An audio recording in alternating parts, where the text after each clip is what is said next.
For any game developers wondering how a good video game sequel is made, look no further than Banjo-Tooie.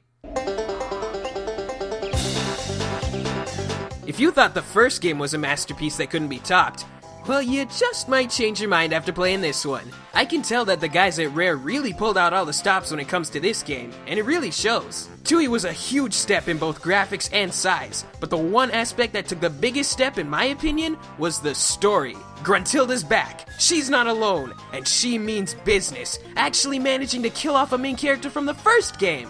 While this is nothing short of serious, Kazooie does make a good point here, but don't get me wrong, Grunty's still gonna pay. Now before I get into what makes Banjo-Tooie such a great game, let me just get the bad out of the way right off the bat. A lot of the levels are extremely large, with hardly anything to do in them. Pterodactyl Land is a prime example here, with over half of the world having absolutely nothing in it.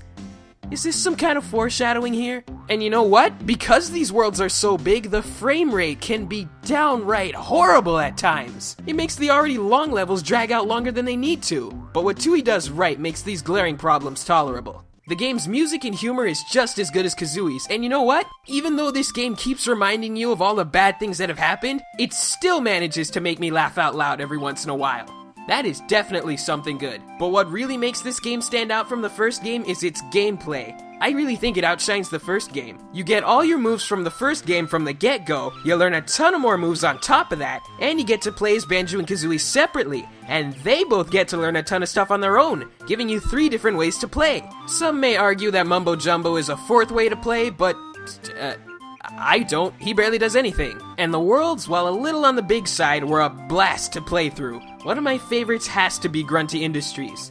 When was the last time you ever heard that? While trying to get inside was a whole nother form of hell, once I figured out what to do, I had a lot of fun exploring that place. It really was a joy, much like this entire game. To conclude, Banjo-Tooie is an excellent sequel that manages to retain what made its predecessor great, while still feeling like an all-new title. And I really think this is hands down one of the best Nintendo 64 games out there.